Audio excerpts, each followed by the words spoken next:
madaxweynaha dawladda deegaanka Soomaalida mudane Mustafa Maxamed Cumar ayaa deeq raashin iyo wafdi ka kooban salaadiin ugaasiyo ganacsata iyo madax dhaqameed u soo diray deegaanka Dhumay oo 70 kiiloomitir dhanka waqooyi kaga beegan magaalada Laascaanood halkaas oo dhawaan dagaal beeleed ku dhex maray laba beelood oo walaalo oo wada dega deegaankani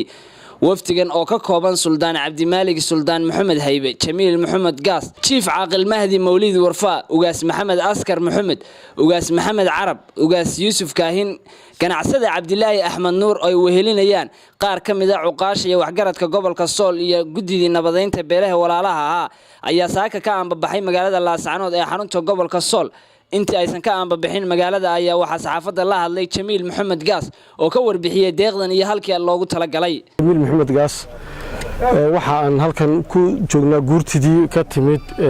dawladda deegaanka Soomaalida u socotay nabadeynta dadka walaalaha shaqaqada soo kala gaadhay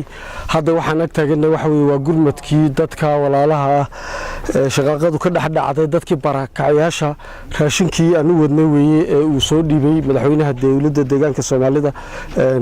Mustafa Maxamed Cumar uu soo dhiibay weeyaan raashinkan hadda baabuurta iyo gaadiidka aad arkaysaan iyo qalabkii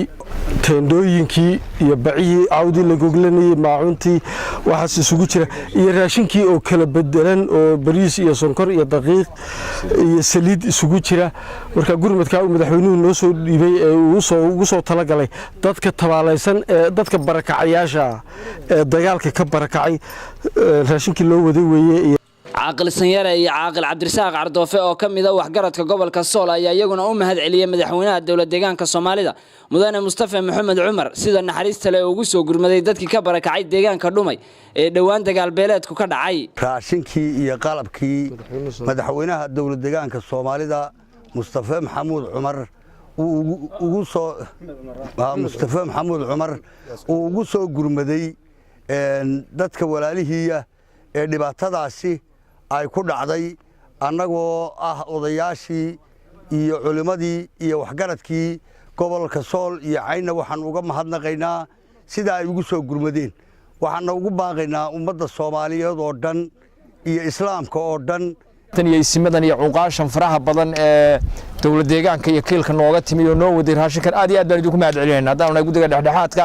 ee nabadeynta gobolka Sool Cabdi Casiis Xardiid SRTV deegaanka Dhumay ee gobolka Sool